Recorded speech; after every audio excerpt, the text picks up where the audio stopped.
Santo Tomás de Aquino. Suma de Teología. Tomo primero. Cuestión 36. Sobre la persona del Espíritu Santo. Después de lo estudiado, hay que tratar ahora lo referente a la persona del Espíritu Santo, el cual, no solo es llamado Espíritu Santo, sino también amor y don. La cuestión sobre el nombre Espíritu Santo plantea y exige respuesta a 4 problemas. 1. ¿El nombre Espíritu Santo, eso no es el nombre propio de alguna persona divina?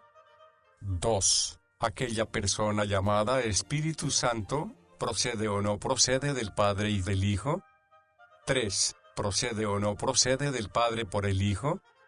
4. ¿El Padre y el Hijo son o no son el único principio del Espíritu Santo? Artículo 1. Espíritu Santo, ¿eso no es el nombre propio de alguna persona divina? Objeciones por las que parece que el nombre Espíritu Santo no es el nombre propio de alguna persona divina. Ningún nombre común a las 3 personas es propio de alguna en particular, pero el nombre Espíritu Santo es común a las 3 personas, pues Hilario, en el octavo de Trinidad, muestra cómo algunas veces en el nombre Espíritu Santo está indicado el Padre. Por ejemplo, el Espíritu del Señor está sobre mí, San Lucas 4, 18. Otras veces, está indicado el Hijo, por ejemplo, dice el Hijo, echo demonios con el Espíritu de Dios, San Mateo 12, 28, demostrando que echa demonios con el poder de su naturaleza. Otras veces, está indicado el Espíritu Santo, derramaré mi Espíritu sobre todos, Hechos de los Apóstoles 2, 17. Por lo tanto, el nombre Espíritu Santo no es propio de alguna persona en particular. Más aún, los nombres de las personas divinas indican relación, como dice Boecio, en el libro de Trinidad, pero el nombre Espíritu Santo no indica relación, por lo tanto, es el nombre propio de la persona divina. Todavía más, porque Hijo es el nombre de alguna persona divina, no puede decirse hijo de este o de aquel, pero sí se dice espíritu de este o de aquel hombre. Está escrito en Números 11, 17. Dijo el Señor a Moisés, tomaré tu espíritu y se lo daré a ellos. Y en Segundo de Reyes 2, 16, el espíritu de Elías se posó sobre Eliseo. Por lo tanto, Espíritu Santo no parece ser el nombre propio de alguna persona divina. En cambio está lo que se dice en Primera de San Juan 5, 7. 3 son los que dan testimonio en el cielo, el Padre, la Palabra y el Espíritu Santo. Y Agustín dice en Séptimo de Trinidad, al preguntar, ¿qué 3?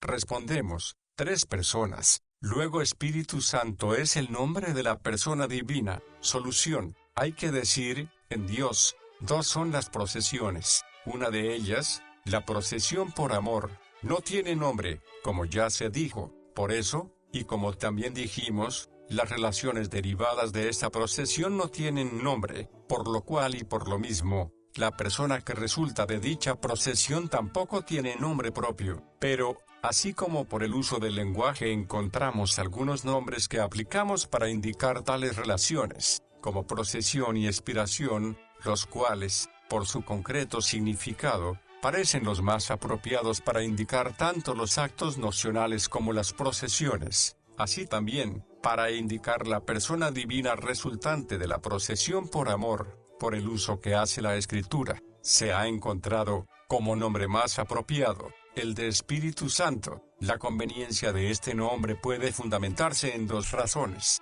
La primera, por la misma realidad común que implica el mismo Espíritu Santo, pues dice Agustín en el 15 de Trinidad, el Espíritu Santo es común a ambos, y tiene como nombre propio lo que es común a los 2, pues el Padre es Espíritu y el Hijo es Espíritu, y el Padre es Santo y Santo es el Hijo. La segunda, por su misma significación, pues en las cosas corpóreas la palabra espíritu parece indicar cierto impulso y moción. De hecho, al aire expirado y al viento los llamamos espíritu.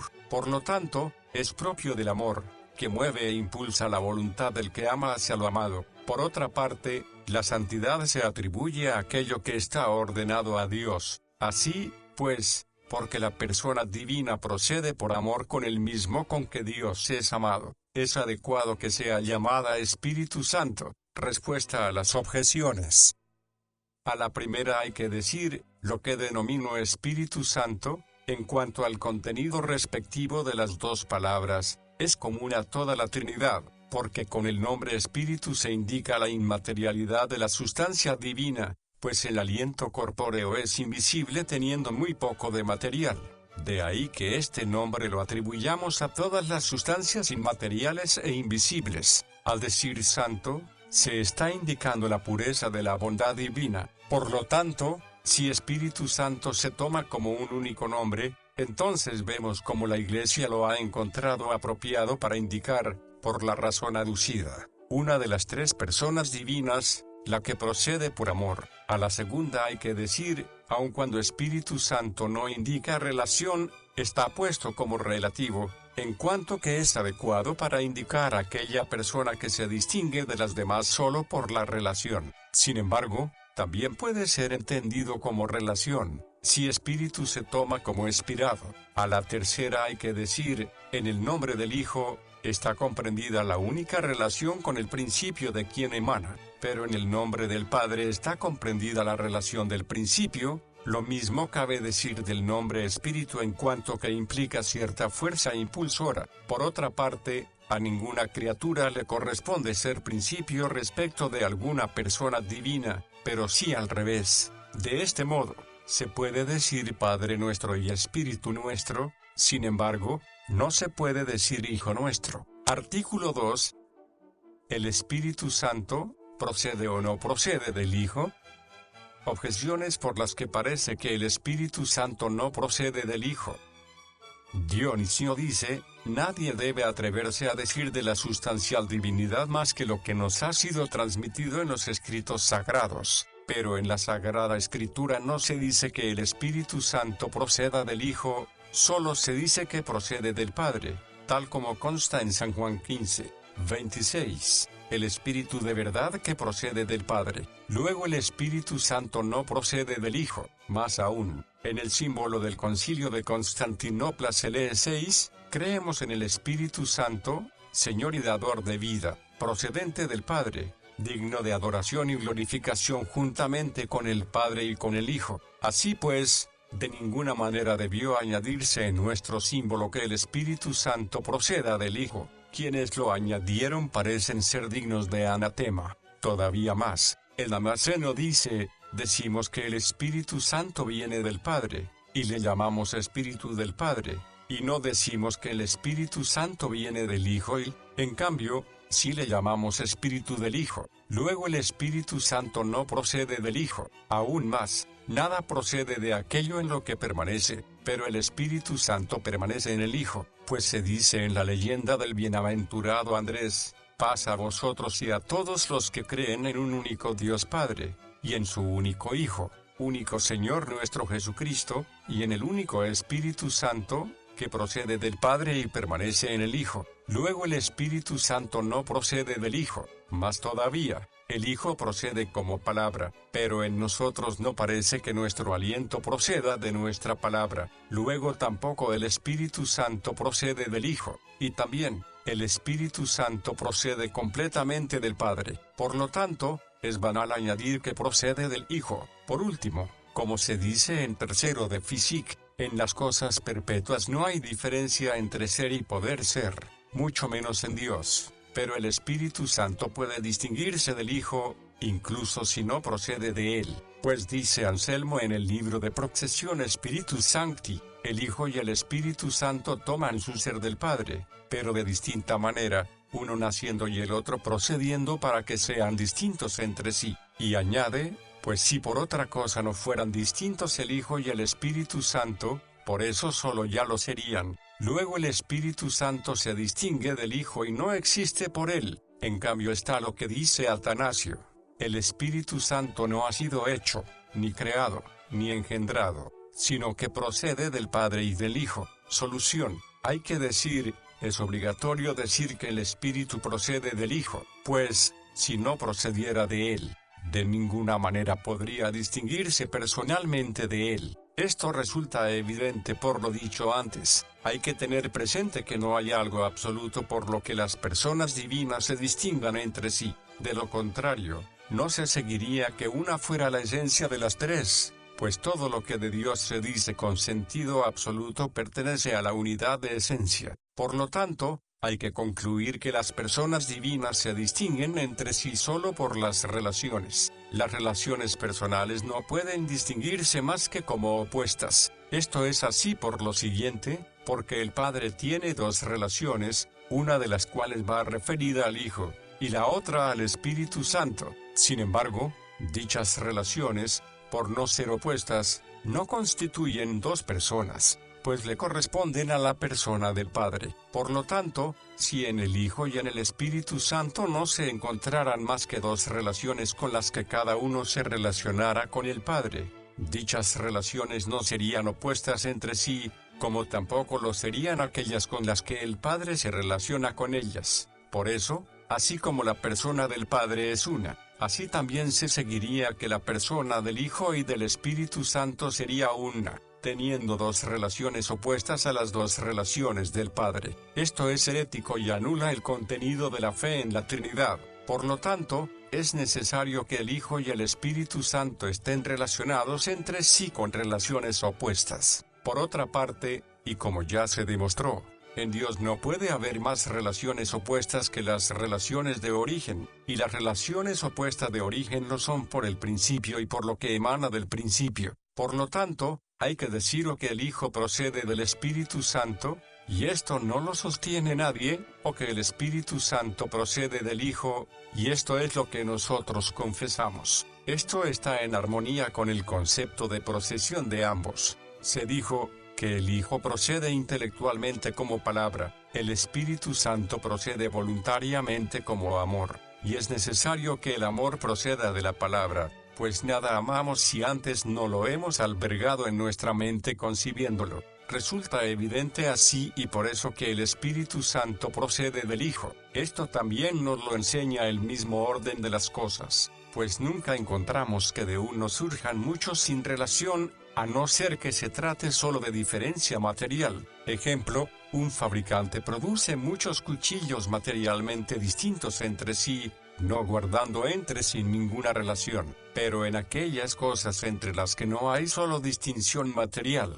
siempre se encuentra algún tipo de relación. Por eso, también en el orden de lo producido por las criaturas se manifiesta la belleza de la sabiduría divina. Por lo tanto, si de la persona del Padre proceden dos personas, esto es, el Hijo y el Espíritu Santo, es necesario que guarden alguna relación entre sí, y no se le puede asignar más relación que la natural por la que uno procede del otro. Así, pues, no es posible sostener que el Hijo y el Espíritu Santo procedan del Padre de tal manera que ninguno de los dos proceda del otro, a no ser que alguien les atribuyera una distinción material. Esto es imposible. De aquí que los mismos griegos entiendan que la procesión del Espíritu Santo guarde alguna relación con el Hijo, pues admiten que el Espíritu Santo es espíritu del Hijo y que procede del Padre por el Hijo. Algunos de ellos admiten incluso que es del Hijo y que emana de él, sin embargo, no admiten que proceda, y esto se debe, al parecer, o a la ignorancia o a la insolencia, porque, si se pensara correctamente, se podría dar uno cuenta de que entre todas las palabras que indican origen, la más extendida es procesión, pues la utilizamos para indicar cualquier origen, como del punto procede la línea, del sol, el rayo, de la fuente, el arroyo, y lo mismo en otras muchas cosas. Concluyendo, de cualquier palabra referida al origen, puede deducirse que el Espíritu Santo procede del Hijo. Respuesta a las objeciones. A la primera hay que decir, no debemos decir lo que en la Sagrada Escritura no se encuentra, o escrito en el sentido de lo escrito, pues, aun cuando en la Sagrada Escritura no se encuentre textualmente que el Espíritu Santo procede del Hijo, sin embargo, sí se encuentra el sentido de dicha afirmación, y, en especial, donde el Hijo hablando del Espíritu Santo dice, Él me glorificará porque tomará de lo mío, San Juan 16. 14. Al leer la Sagrada Escritura hay que tener por norma asimismo que lo que se dice del Padre hay que entenderlo también del Hijo, incluso si se añade alguna partícula exclusiva, a no ser solo en aquellas cosas en las que el Padre y el Hijo se distinguen por sus relaciones opuestas. Pues, cuando el Señor, en San Mateo 11, 27, dice, «Nadie conoce al Hijo a no ser el Padre», no se excluye que el Hijo no se conozca a sí mismo. Así,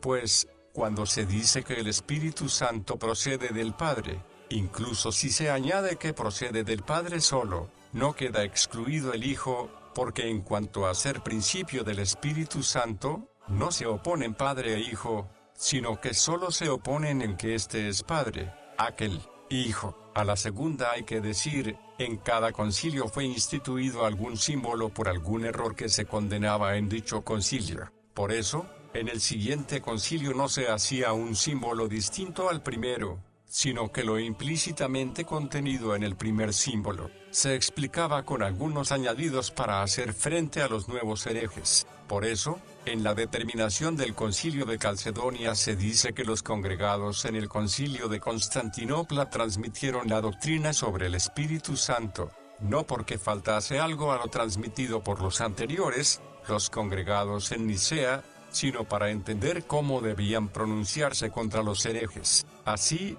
pues, porque en la época de los antiguos concilios todavía no se daba el error de decir que el Espíritu Santo no procede del Hijo, no fue necesario declararlo explícitamente, pero más tarde, al darse dicho error por parte de algunos, fue necesario que, en un concilio congregado en Occidente, aquello fuera declarado expresamente por la autoridad del romano pontífice, con cuya autoridad también eran congregados y confirmados los antiguos concilios. Sin embargo, implícitamente estaba contenido en la misma declaración en la que se dice que el Hijo procede del Padre. A la tercera hay que decir, el primero que introdujo que el Espíritu Santo no procede del Hijo fue Nestorio. Esto nos consta por el mismo credo nestoriano condenado en el Concilio de Éfeso. Este mismo error lo sostuvo Teodoreto el Nestoriano, y después de él otros muchos, entre los cuales también el Damasceno. Por eso, en esta materia no hay que mantener su parecer, aunque algunos dicen que el Damasceno, así como no confiesa que el Espíritu Santo proceda del Hijo, tampoco lo niega si se atiende al texto tal cual. A la cuarta hay que decir, al afirmar que el Espíritu Santo descansa o permanece en el Hijo, no se excluye que proceda de él, porque también se dice que el Hijo permanece en el Padre y, sin embargo, procede del Padre. También se dice que el Espíritu Santo permanece en el Hijo como el amor del que ama permanece en el amado, por lo que se refiere a la naturaleza humana de Cristo, según lo que está escrito en San Juan 1, 33, aquel sobre quien viereis bajar y posarse el Espíritu, este es el que bautiza. A la quinta hay que decir, en Dios, la palabra no se dice por su semejanza con la palabra vocal, de la que no procede el aliento, porque, de ser así, solo se diría metafóricamente, sino por semejanza con la palabra concebida en la mente de la que procede el amor. A la sexta hay que decir, al afirmar que el Espíritu Santo procede del Padre, no solo no es banal decir que el Espíritu Santo procede del Hijo, sino que es completamente necesario, porque una es la fuerza del Padre y del Hijo, y lo que es del Padre, necesariamente es del Hijo menos lo que contradiga la propiedad de filiación, pues el Hijo no procede de sí mismo aun cuando proceda del Padre. A la séptima hay que decir, el Espíritu Santo se distingue personalmente del Hijo en lo siguiente, que el origen de uno es distinto del origen de otro, y esta diferencia de origen se fundamenta en lo siguiente, que el Hijo procede solo del Padre, mientras que el Espíritu Santo procede del Padre y del Hijo. Si fuera de otra manera, no se distinguirían las procesiones, como ya quedó demostrado. Artículo 3. ¿El Espíritu Santo procede o no procede del Padre por el Hijo? Objeciones por las que parece que el Espíritu Santo no procede del Padre por el Hijo. Lo que procede de algo por alguien, no procede directamente. Así, pues, si el Espíritu Santo procede del Padre por el Hijo, no procede del Padre directamente. Esto parece incorrecto. Más aún, si el Espíritu Santo procede del Padre por el Hijo, no procede del Hijo más que a causa del Padre. Pero, aquello que tiene razón de causa, es siempre preferente. Por lo tanto, procede más del Padre que del Hijo. Todavía más, el Hijo tiene su ser por generación. Así, pues, si el Espíritu Santo procede del Padre por el Hijo, se sigue que antes es engendrado el Hijo, y después procede el Espíritu Santo. De este modo, la procesión del Espíritu Santo no es eterna. Esto es herético. Por último, cuando se dice que alguien obra por otro, puede decirse esto mismo al revés, pues así como decimos que el rey obra por el bailío, así también puede decirse que el bailío obra por el rey. Pero de ningún modo decimos que el Hijo expira al Espíritu Santo por el Padre. Por lo tanto, de ningún modo se puede decir que el Padre expira al Espíritu Santo por el Hijo. En cambio está lo que dice Hilario en el libro de Trinidad: te ruego que me conserves esta religión de mi fe, para que siempre posea al Padre, esto es, a ti, que junto contigo adore a tu Hijo y que sea merecedor de tu Espíritu Santo, que lo es por tu unigénito. Solución. Hay que decir, en todas las expresiones en las cuales se dice que alguien obra por otro, la preposición por indica causalidad, refiriéndose a la causa o principio de aquel acto. Pero como la acción es el medio entre el agente y el efecto, algunas veces el sentido causal al que se le añade la preposición por se refiere a la causa de la acción en cuanto que procede del agente. En este caso concreto, es causa de que el agente actúe. Bien se trate de una causa final, bien formal, bien efectiva, o motriz. Causa final, como si decimos que el artista obra por afán de lucro. Formal, como si decimos que obra por su arte. Motriz, como si decimos que obra por mandato de otro. Otras veces, la frase causal a la que se le añade la preposición por es causa de la acción en cuanto que termina en el hecho, como cuando decimos que el artista trabaja para el martillo, pues no significa que el martillo sea la causa de que el artista realice su obra, sino que es la causa de que el efecto proceda del artista, y el hecho de serlo lo recibe del mismo artista. Por eso, algunos dicen que la preposición por a veces indica directamente autoridad, como cuando decimos que el rey obra por el bailío. Otras veces, indirectamente, como cuando se dice que el bailío obra por el rey. Así, pues, porque el Hijo tiene del Padre el hecho que de él proceda el Espíritu Santo, puede decirse que el Padre expira al Espíritu Santo por el Hijo,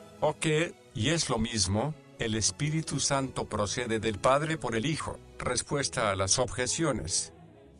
A la primera hay que decir, en cualquier acción hay que tener presente dos aspectos, esto es, el supuesto agente, y el poder con que actúa. Ejemplo, el fuego calienta con el calor. Así, pues, si en el Padre y en el Hijo se analiza el poder con el que expiran al Espíritu Santo, no hay cabida para ningún medio, porque este poder es solo uno e idéntico en ambos. No obstante, si se consideran las mismas personas que expiran, puesto que el Espíritu Santo procede del Padre y del Hijo conjuntamente, nos encontramos con que procede del Padre directamente, en cuanto que proviene de Él, y de forma inmediata, en cuanto que procede del Hijo. En este sentido decimos que procede del Padre por el Hijo. También decimos que Abel procedió directamente de Adán en cuanto que Adán fue su padre, y de forma inmediata en cuanto que Eva fue su madre, que procedía de Adán. Ponemos este ejemplo aun cuando una procesión material no parece ser la más adecuada para indicar la procesión inmaterial de las personas divinas. A la segunda hay que decir, si el Hijo recibiera del Padre algún poder numéricamente distinto para expirar al Espíritu Santo, se seguiría que sería como una causa segunda e instrumental.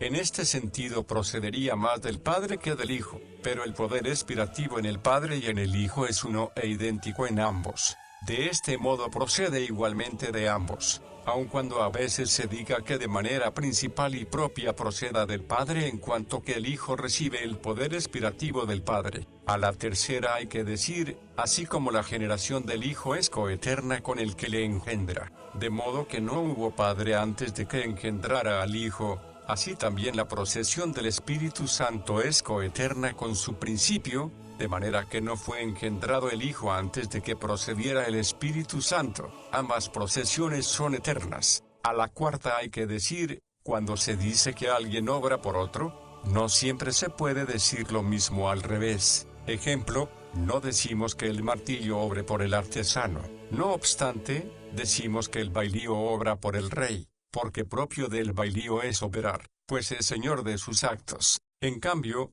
no es propio del martillo operar, sino solo ser usado. Por eso, no se le designa más que como instrumento. Se dice que el bailío obra por el rey, aun cuando la preposición por indica medio, porque cuanto más importante es un supuesto en el obrar, tanto más directamente se une su poder con el efecto, porque el poder de la causa primera se une al de la causa segunda en su efecto. Por eso, en las ciencias especulativas los primeros principios son llamados inmediatos. Así, pues, en cuanto el bailío es medio según el orden de los supuestos agentes, se dice que el rey obra por el bailío, pero según el orden de los poderes, se dice que el bailío obra por el rey, porque el poder del rey es el que hace que la acción del bailío consiga su efecto. Entre el Padre y el Hijo no hay orden en lo que se refiere al poder, sino solo en lo que se refiere a los supuestos. Así, se dice que el Padre expira por el Hijo, pero no al revés. Artículo 4. ¿El Padre y el Hijo son o no son el único principio del Espíritu Santo? Objeciones por las que parece que el Padre y el Hijo no son el único principio del Espíritu Santo. En cuanto que son uno, no parece que el Espíritu Santo proceda del Padre y del Hijo, tampoco que sean uno en naturaleza, porque, de ser así, el Espíritu Santo procedería también de sí mismo, tampoco que sean uno en alguna propiedad, porque, al parecer, una misma propiedad no puede tener dos supuestos. Por lo tanto, el Espíritu Santo procede del Padre y del Hijo en cuanto que son varios. Consecuentemente, el Padre y el Hijo no son un único principio del Espíritu Santo. Más aún, cuando se dice que el Padre y el Hijo son un solo principio del Espíritu Santo, no puede indicarse con eso una unidad personal, porque, de ser así, el Padre y el Hijo serían una persona, tampoco una unidad de propiedad, porque si debido a una sola propiedad el Padre y el Hijo son un solo principio del Espíritu Santo, debido a sus dos propiedades, parece que el Padre sería dos principios, del Hijo y del Espíritu Santo. Por lo tanto, el Padre y el Hijo no son un solo principio del Espíritu Santo. Todavía más, el Hijo no se relaciona más con el Padre que el Espíritu Santo, pero el Espíritu Santo y el Padre no son un solo principio con respecto a ninguna persona divina. Por lo tanto, tampoco el Padre y el Hijo. Aún más, si el Padre y el Hijo son un solo principio del Espíritu Santo, o lo es el Padre, o no lo es, pero esto no puede darse, porque si lo es el Padre, hay que deducir que el Hijo es Padre, y si no lo es el Padre, hay que deducir que el Padre no es Padre. Por lo tanto, no hay que decir que el Padre y el Hijo sean un solo principio del Espíritu Santo. Más todavía, si el Padre y el Hijo son un solo principio del Espíritu Santo, parece que, al revés, hay que decir que un solo principio del Espíritu Santo es el Padre y el Hijo. Parece que esta proposición es falsa, porque al decir principio es necesario que sustituya a la persona del Padre o a la del Hijo. En ambos casos, es falsa. Por lo tanto, también lo será la proposición el Padre y el Hijo son un solo principio del Espíritu Santo, y también, la unidad sustancial causa identidad. Así, pues, si el Padre y el Hijo son un solo principio del Espíritu Santo, hay que concluir que son el mismo principio, pero esto es negado por muchos. Por lo tanto, no es admisible que el Padre y el Hijo sean un solo principio del Espíritu Santo. Por último, el Padre, el Hijo y el Espíritu Santo, por ser un solo principio de la criatura, se dice que son un solo creador, pero el Padre y el Hijo no son un solo expirador, sino dos expiradores, como dicen muchos 15. Esto también concuerda con lo que dice Hilario en el segundo de Trinidad. Hay que confesar que el Espíritu Santo viene del Padre y del Hijo, sus autores. Por lo tanto, el Padre y el Hijo no son un solo principio del Espíritu Santo. En cambio está lo que dice Agustín en Quinto de Trinidad a punto 17. el Padre y el Hijo no son dos principios del Espíritu Santo, sino un solo principio. Solución: hay que decir, el Padre y el Hijo son uno en todo, a no ser en aquello en que se distinguen por relaciones opuestas. Por eso, como en el hecho de ser principio del Espíritu Santo no hay relación opuesta, se deduce que el Padre y el Hijo son un solo principio del Espíritu Santo. Sin embargo, hay algunos que dicen que la expresión el Padre y el Hijo son un solo principio del Espíritu Santo es impropia, porque como la palabra principio, en singular, no indica persona, sino propiedad, dicen que tiene valor de adjetivo, y porque el adjetivo no está determinado por el adjetivo, no puede decirse correctamente que el Padre y el Hijo sean un solo principio del Espíritu Santo, a no ser que un solo se entienda en sentido adverbial, cuyo significado, al decir son un solo principio, sería el de un solo modo, pero por la misma razón podría decirse que el Padre es dos principios del Hijo y del Espíritu Santo, esto es, de dos modos. Por lo tanto, hay que decir, aun cuando la palabra principio indica propiedad, sin embargo, la indica en sentido sustantivado. Ejemplo, la palabra padre o hijo en su aplicación a las criaturas. Por eso, el número se toma de la forma significada, como los demás sustantivos. Así, pues, como el Padre y el Hijo son un solo Dios por la unidad de forma significada por el nombre Dios, así también son un solo principio del Espíritu Santo por la unidad de propiedad significada con la palabra principio. Respuesta a las objeciones. A la primera hay que decir, considerando el poder inspirativo, el Espíritu Santo procede del Padre y del Hijo por ser ambos uno en el poder inspirativo, en cuanto que de algún modo expresa conjuntamente la naturaleza y la propiedad. Como diremos más adelante, no es improcedente que una propiedad se dé en dos supuestos que tienen una sola naturaleza. En cambio, si se consideran los supuestos de la inspiración, el Espíritu Santo procede del Padre y del Hijo en cuanto que son varios, pues procede de ellos como el amor que los une. A la segunda hay que decir, cuando se dice el Padre y el Hijo son un solo principio del Espíritu Santo, se está designando una sola propiedad, que es la forma significada por el nombre. Sin embargo, no se deduce que por tener varias propiedades pueda decirse que el Padre sea dos principios, porque esto implicaría la pluralidad de supuestos. A la tercera hay que decir, la semejanza o desemejanza en Dios, no responde a las propiedades, sino a la esencia. Por eso, así como el Padre no es más semejante a sí mismo que el Hijo, así tampoco el Hijo es más semejante al Padre que el Espíritu Santo. A la cuarta hay que decir, la proposición el Padre y el Hijo son un solo principio que es el Padre, y la proposición un solo principio que no es el Padre, no son oposiciones contradictorias. Por eso, no es necesario que una de ellas solamente sea válida, pues cuando decimos el Padre y el Hijo son un solo principio, la palabra principio no supone determinadamente, sino más bien en confuso, las dos personas a la vez. Por eso, en aquel argumento está el sofisma denominado figura de dicción, consistente en pasar de una suposición confusa a una concreta. A la quinta hay que decir, la proposición un solo principio del Espíritu Santo es el Padre y el Hijo, también es verdadera, porque la palabra principio no sustituye a una sola persona, sino, como dijimos, indistintamente a las dos. A la sexta hay que decir, puede decirse correctamente que el Padre y el Hijo son el mismo principio en cuanto que la palabra principio sustituye de forma confusa, indistinta y simultáneamente a las dos personas. A la séptima hay que decir, algunos dicen que el Padre y el Hijo, aun cuando sean un solo principio del Espíritu Santo, sin embargo, son dos expiradores, debido a la distinción de supuestos, así como también son dos expirantes, porque los actos van referidos a los supuestos. Pero este argumento no es aplicable a la palabra creador, porque el Espíritu Santo procede del Padre y del Hijo en cuanto que son dos personas distintas, como acabamos de decir. En cambio, la criatura procede de las tres personas no en cuanto que sean personas distintas, sino en cuanto que son una sola esencia. Pero parece que es mucho mejor decir que el que expira tiene sentido adjetivado,